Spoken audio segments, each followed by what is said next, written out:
Sa ngalan ng Ama at ng Anak at ng Espiritu Santo. Amen. Sumainyo ang Panginoon. At sumainyo rin. Ginugunita natin sa araw na ito si Papa San Pio ika-10.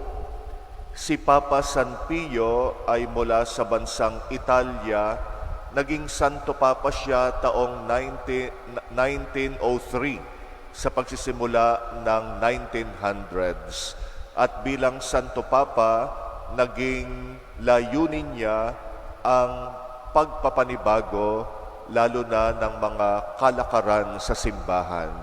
Siya'y nagpatupad ng mga pagbabago sa liturhiya, sa canon law, at bumuo rin ng katisismo para sa simbahan. At isinulong niya ang pagkukomunyo ng mga bata at ang malimit na pagtanggap ng banal na komunyon para sa mga nakatatanda. Hilingin natin ang panalangin ni Papa San Pio, tayo man laging maghangad ng pagpapanibago sa ating buhay pananampalataya. Aminin natin ngayon ang ating mga kasalanan upang maging marapat tayong gumanap sa banal na pagdiriwang. Inaamin ko sa makapangyarihang Diyos at sa inyo mga kapatid na lubha akong nagkasala sa isip, sa salita, sa gawa at sa aking pagkukulang. Kaya isinasamo ko sa mahal na Birheng Maria, sa lahat ng mga anghel at mga banal, at sa inyo mga kapatid, na ako'y ipanalangin sa Panginoong ating Diyos. Kaawaan tayo ng makapangyarihang Diyos. Patawarin tayo sa ating mga kasalanan at patnubayan tayo sa buhay na walang hanggan. Amen. Panginoon, kaawaan mo kami. Panginoon, kaawaan mo kami. Kristo, kaawaan mo kami. Kristo, kaawaan mo kami. Panginoon, kaawaan mo kami. Panginoon, kaawaan mo kami. Manalangin tayo. Ama naming makapangyarihan, pinuspos mo ng iyong karunungan at ng lakas na likas sa iyong mga sugo ang Papa na si San Pio ika-10 upang kanyang patatagin ang pananampalatayang Katoliko at pagkaisahin ang tanan kay Kristo. Sa pagsunod sa itinuro niya at ipinakitang halimbawa, ipagkaloob mong makamtan namin ang walang baliw na gantimpala. Sa pamagitan ng Jesucristo, kasama ng Espiritu Santo, magpasawalang hanggan. Amen.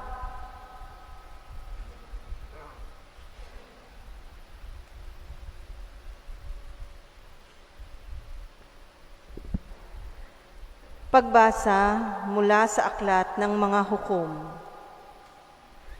Noong mga araw na iyon, ang mga Israelita ay gumawa ng masama sa Panginoon. Naglingkod sila sa mga Baal. Tinalikdan nila ang Panginoon, ang Diyos ng kanilang mga ninuno, at siyang nag-alis sa kanila sa Ehipto. Naglingkod sila at sumamba sa mga Diyos-Diyosan ng mga bayan sa paligid. Kaya nagalit sa kanila ang Panginoon. Tinalikdan nga nila ang Panginoon at naglingkod sa mga Baal at kay Astaroth. Dahil dito, nagalit ang Panginoon sa Israel. Kaya sila'y pinabayaan niyang malupig ng kaaway at samsaman ng ari-arian. Tuwing silang nakikipagdigma, ipinalulupig sila ng Panginoon tulad ng kanyang sumpa. Ano pat wala silang kapanatagan. Ang Israel ay binigyan ng Panginoon ng mga hukom upang magtanggol sa kanila. Ngunit hindi nila pinakinggan ang mga ito. Tinalikdan nila ang Panginoon at naglingkod sa mga Diyos-Diyosan. Lahat ng hukom na inilagay ng Panginoon ay tinulungan niya upang iligtas sila sa kanilang mga kaaway. Nababagbag ang kanyang kalooban dahil sa kanilang mga daing bunga ng hirap na dinaranas nila. Ngunit pagkamatay ng hukom na inilagay niya, ang mga Israelitay nagbabalik sa pagsamba sa mga Diyos-Diyosan. Higit pa sa kasamaan ng kanilang mga ninuno ang kanilang ginagawa. Hindi nila maiwan ang kanilang kasamaan. Ang salita ng Diyos. Salamat sa Diyos. Panginoong masintahin, ang bayan mo'y gunitain. Panginoong masintahin, ang bayan mo'y gunitain. Di nila nilipol yaong mga taong naroon sa Kanaan. Bagaman at ito'y inutos ng Diyos na dapat gampanan.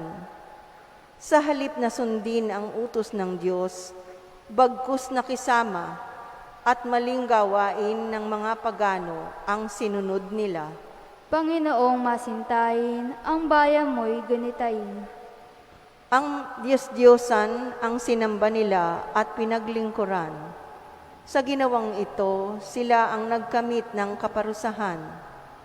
Pati anak nilang babait lalaki, inihaing lubos. Sa Diyos-Diyosan ang mga batang ito ay dinalang handog. Panginoong masintahin, ang bayan mo'y gunitain. Ang sarili nila yaong nadungisan sa gayong ginawa. Sa Panginoong Diyos sila ay nagtaksil at pawang sumama. Itong Panginooy nagpuyos ang galit sa mga hinirang. Siya ay nagdamdam sa ginawa nilang pawang kataksilan. Panginoong masintahin, ang bayan mo'y gunitain. Hindi namiminsan, marami ng beses iniligtas sila. Naghimagsik pa rin, kaya naman sila'y lalong nagkasala. Gayunman, hindi rin sila tinitiis ng pagnananambitan. Dinirinig niya sa taglay na hirap, kinahahabagan. Panginoon masintahin, ang bayan mo'y gunitain. Alleluia, alleluia, alleluia, alleluia, alleluia, alleluia, alleluia. Mapalad ang mga dukha na tanging Diyos na lumikha, ang pag-asa at adhika. Alleluia, alleluia, alleluia, alleluia, alleluia, alleluia, alleluia. Sumainyo ang Panginoon. At sumainyo rin. Ang mabuting balita ng Panginoon ayon kay San Mateo. Papuri sa iyo, Panginoon. Noong panahong iyon, may isang lalaki na lumapit kay Jesus at nagtanong, "Guro, ano pong kabutihan ang kailangan kong gawin upang magkamit ng buhay na walang hanggan?" Sumagot si Jesus, "Bakit mo ako tinatanong kung ano ang mabuti? Iisa lamang ang mabuti. Kung ibig mong magkamit ng buhay, sundin mo ang mga utos." "Alin-alin po?" tanong niya. Sumagot si Jesus, "Huwag kang papatay, huwag kang mangangalunya, huwag kang magnanakaw, huwag kang magsisinungaling sa iyong pagsaksi, igalang mo ang iyong ama at ina, at ibigin mo ang iyong kapwa, gaya ng pag-ibig mo sa iyong sarili." Sinabi ng binata, "Tinutupad ko na pong lahat yan. Ano pa po ang dapat kong gawin? Kung ibig mong maging ganap, humayo ka. Ipagbili mo ang iyong ari-arian at ipamahagi sa mga dukha ang pinagbilhan.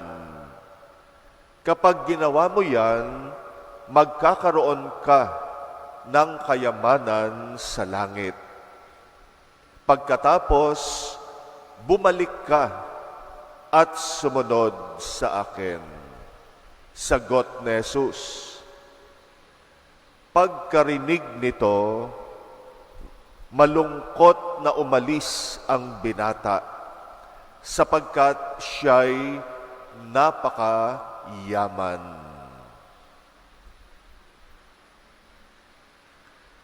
Ang mabuting balita ng Panginoon. Pinupuri ka namin, Panginoong Hesukristo. Ang pagpapakabanal ay parang pag-aaral din. Nagsisimula tayo sa mababa, paangat ng paangat. Katulad sa pag-aaral, sisimula tayo sa kindergarten hanggang grade 1, 2, 3 hanggang pataas ng pataas. At aabot tayo ng high school. At nakakalungkot yung iba hanggang high school lang. Hindi na nakaangat sa college kasi tinamad, nawala ng ganang mag-aral. At yun yung malungkot.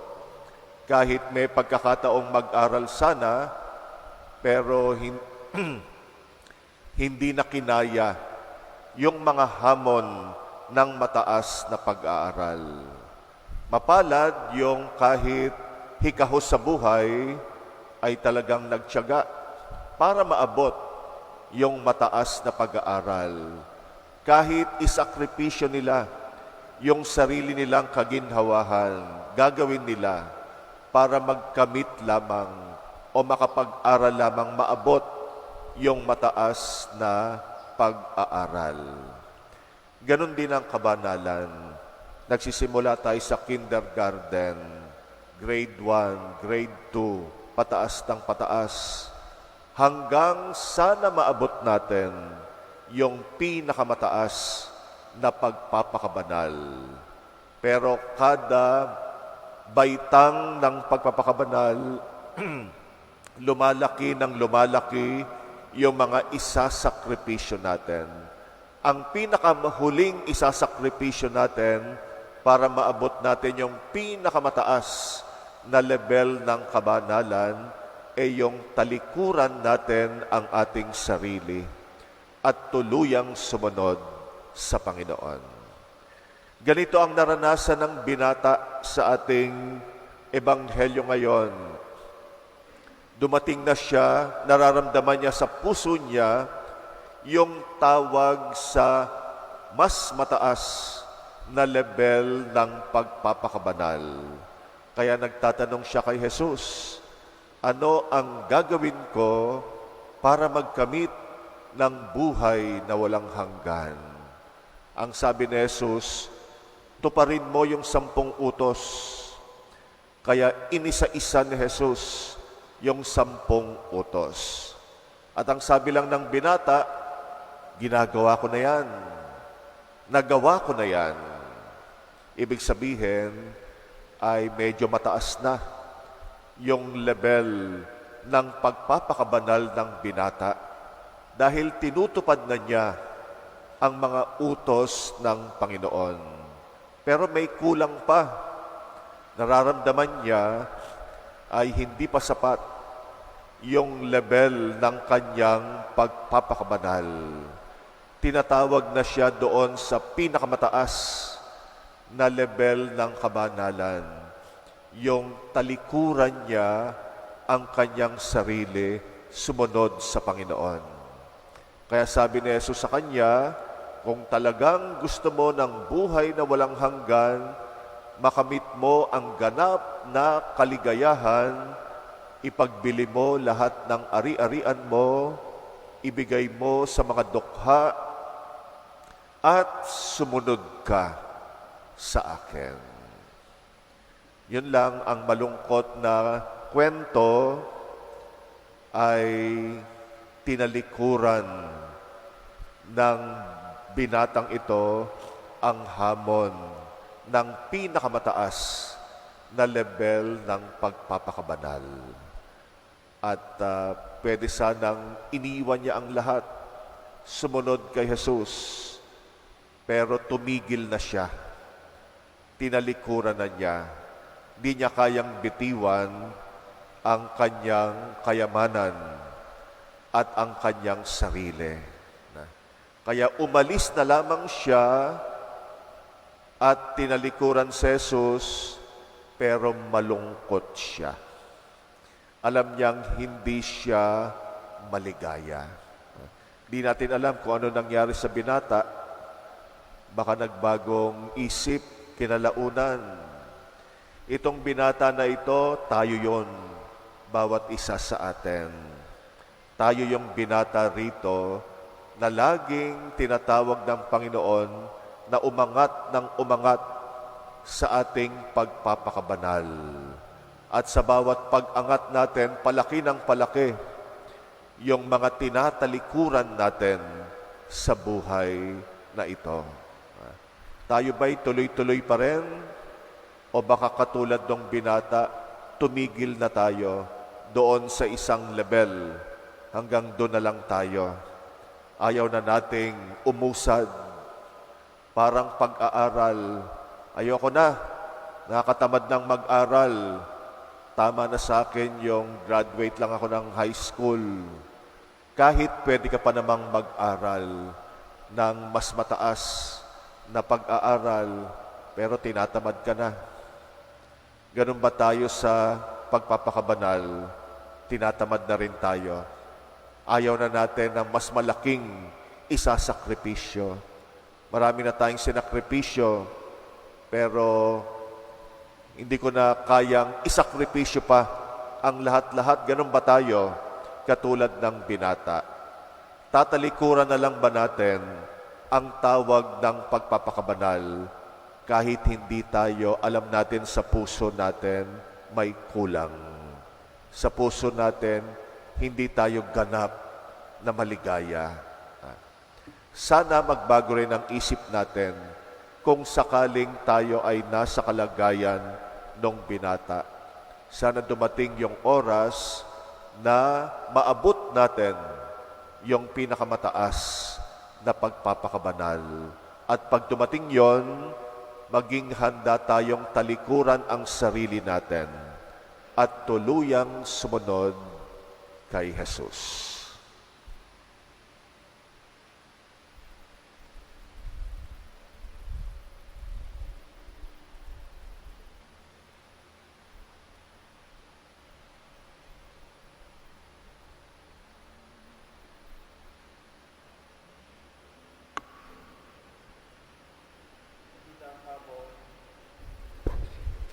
Hinahamon tayo ni Jesus na ipagpalit ang mga material na kayamanan ng mundong ito sa kanyang walang hanggang karunungan. Ang ating mga panalangin naway makatulong sa ating pagpasok sa kanyang kaharian.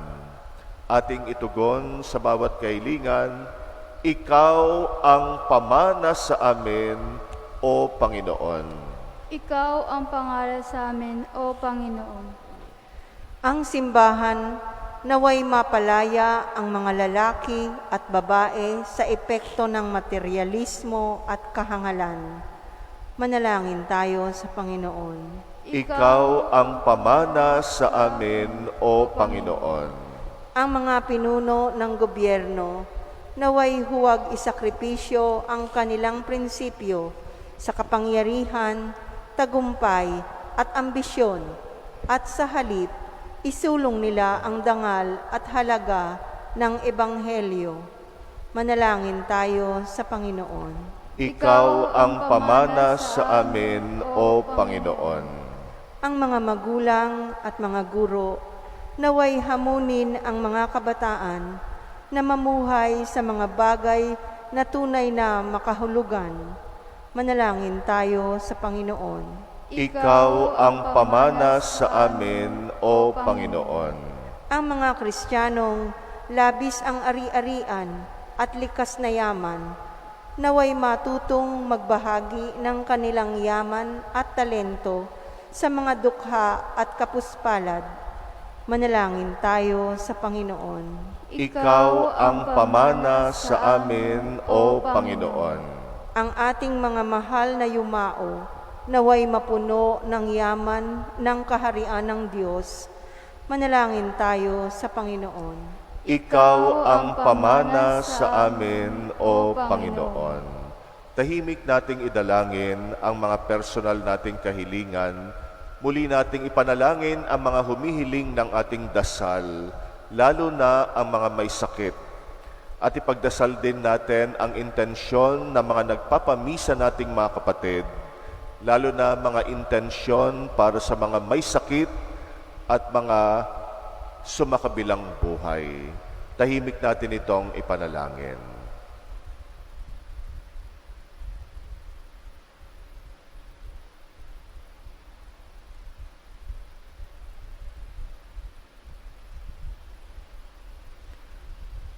Panginoon, akayin mo kami upang maabot namin ang pinakamataas na level ng pagpapakabanal. Tulungan mo kaming talikuran ang aming sarili at sumunod sa iyo. Ikaw na aming Panginoon magpasawalang hanggan. Amen. Panginoon, aming alay, itong anak at tinapay sa altar mo, ilalagay, tanggapin sa iyong kamay. Alay namin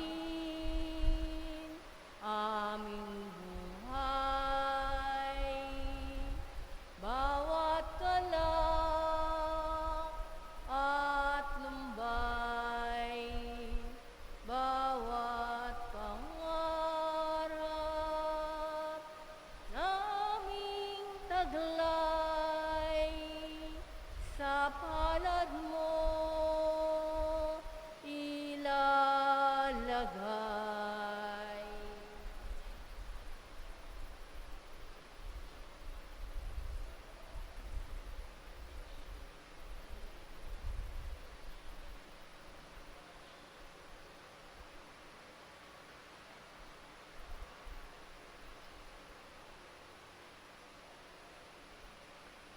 Manalangin kayo mga kapatid upang ang paghahain natin kalugdan ng Diyos amang makapangyarihan. Tanggapin nawa ng Panginoon itong pag-aayin sa iyong mga kamay, sa kapurihan niya at karangalan, sa ating kapakinabangan at sa buong sambayanan niyang banal.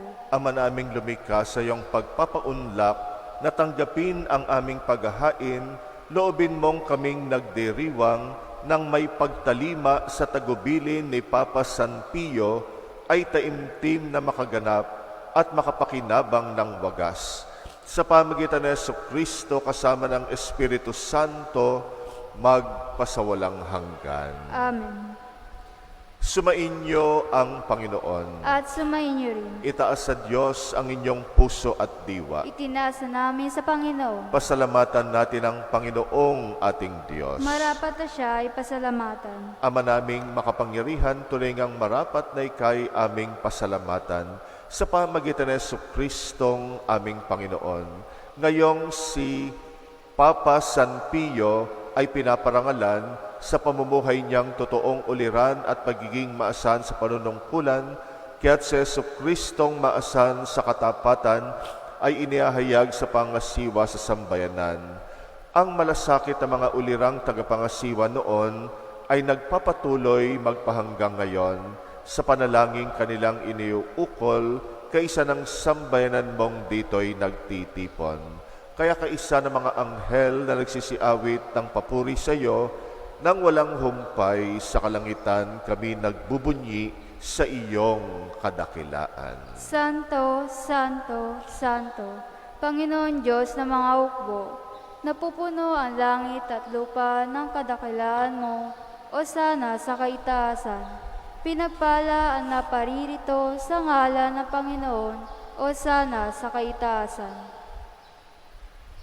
Ama naming banal, ikaw ang bukal ng tanang kabanalan, kaya't sa pamagitan ng iyong Espiritu, gawin mong banal ang mga kaloob na ito pang para sa amin, ay maging katawan at dugo ng aming Panginoong Jesucristo. Bago niya pinagtiis ang kusang loob na maging handog, hinawakan niyang tinapay, pinasalamatan kanya, pinagati-hati niya yon, iniabot sa kanyang mga alagad at sinabi, tanggapin ninyong lahat ito at kanin itong aking katawan na yahandog para sa inyo.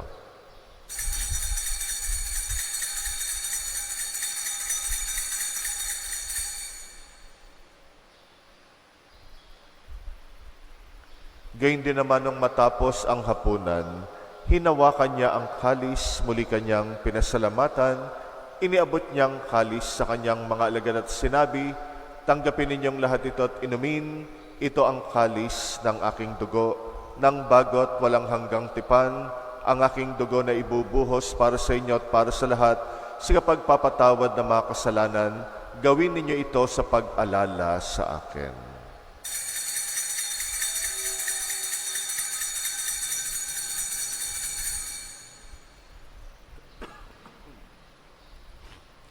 Ang misteryo ng pananampalataya. Si Kristo ay gunitain, sarili ay inihain, bilang pagkait inumin, pinagsasaluan natin hanggang sa siya'y dumating. Ama, ginagawa namin ngayon ang pag-alala sa pagkamatay at muling pagkabuhay ng iyong anak, kaya tinaalay namin sa iyong tinapay na nagbibigay buhay at ang kalis na nagkakalob ng kaligtasan. Kami nagpapasalamat dahil kami yung minarapat tumayo sa harap mo para maglingkod sa iyo. Sinasamo namin kaming magsasalo sa katawan at dugo ni Kristo'y mabuklod sa pagkakaisa sa pamagitan ng Espiritu Santo. Amalingapin mo ang iyong simbahang laganap sa buong daigdig. Puspusin mo kami sa pag-ibig kaysa ni Francisco na aming Papa at ni Jose na aming Obispot ng Tanang Kaparian. Alalahanin mo rin ang mga kapatid naming nahimlay na may pag-asang sila'y muling mabubuhay. Gayun din ang lahat ng mga pumanaw, kawaan mo sila't patuloyin sa iyong kaliwanagan. Kawaan mo at pagindapatin kaming lahat makasalo sa iyong buhay na walang wakas, kaysa ng mahal na Birheng Maria na ina ng Diyos, ng kabiyak ng puso niyang si San Jose, kaysa ng mga apostol ni Papa San Pio at ang lahat ng mga banal na namuhay dito sa daigdig ng kalugod-lugod sa iyo, may pagdiwang nawa namin ang pagpupuri sa ikrarangal mo sa pamagitan ng iyong anak na aming Panginoong Hesukristo. Sa pamamagitan ni Kristo, kasama niya at sa Kanya, ang lahat ng parangal at papuri ay sa iyo, Diyos Amang makapangyarihan, kasama ng Espiritu Santo, magpasawalang hanggan. Amen. Amen. Amen. Amen. Manalangin tayo sa ating Ama sa Langit, alinsunod sa turo sa atin ng Panginoong Hesus. Ama namin, sumasalangit ka, sambahin ang ngalan mo, Mapasa amin ang kaharian mo, sundin ang loob mo dito sa lupa para nang sa langit. Bigyan mo kami ngayon ng aming kakanin sa araw-araw, at patawarin mo kami sa aming mga sala, para ng pagpapatawad namin sa nagkakasala sa amin, at huwag mo ipahintulot sa tukso, at iadya mo kami sa lahat ng masama. Hinihiling namin kami yadya sa lahat ng masama, pagkalooban ng kapaypaan araw-araw, iligtas sa kasalanan, ilayo sa lahat ng kapahamakan, samantalang aming pinananabikan ang dakilang araw ng pagpapahayag ng tagapagligtas naming si Jesucristo. Sapagkat iyo ang kaharian at ang kapangyarihan at ang kapurihan magpakailanman. Amen. Panginoong Jesucristo, sinabi mo sa iyong mga apostol, kapayapaan ang iniiwan ko sa inyo, ang aking kapayapaan ang binibigay ko sa inyo. Tunghayan mo ang aming pananampalataya, wag ang aming pagkakasala.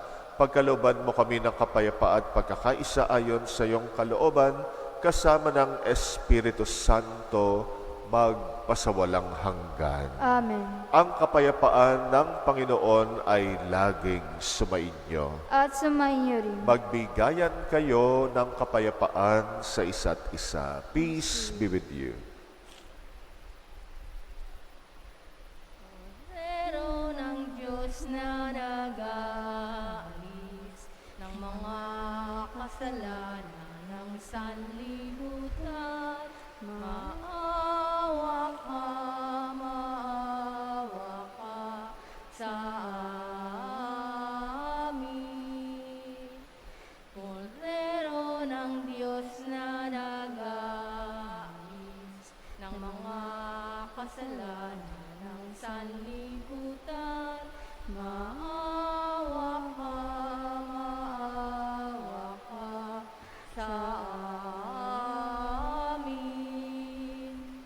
Kordero ng Diyos na nag-aalis ng mga kasalanan ng sanlibutan, ipagkaloob mo sa amin ang kapayapaan.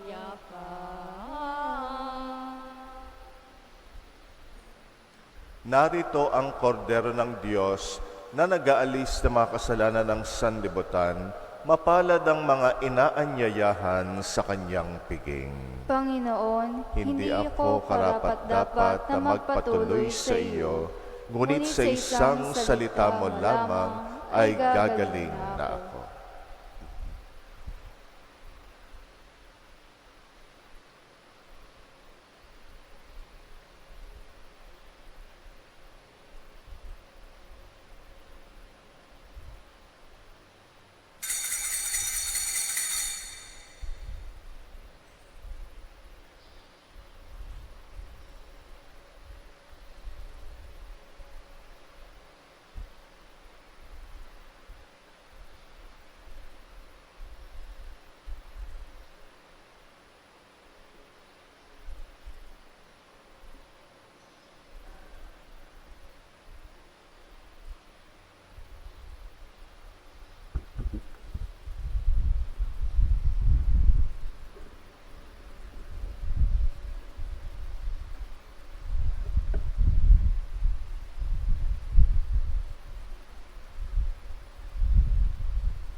Manalangin tayo.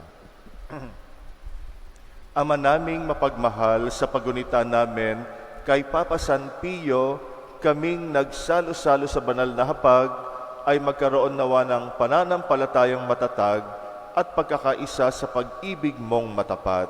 Sa pamagitan ng Jesucristo kasama ng Espiritu Santo, magpasawalang hanggan. Amen. Bukas, ipagdiriwang natin ang pagkareyna ng mahal na Birheng Maria.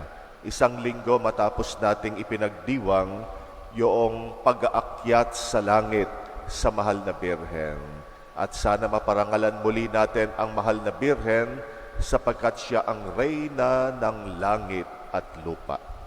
Sumainyo ang Panginoon At sumainyo rin. at pagpalain kayo ng makapangyarihang Diyos, Ama at Anak at Espiritu Santo. Amen. Tapos na ang ating misa, humayo kayong taglay ang kapayapaan ni Kristo. Salamat sa Diyos.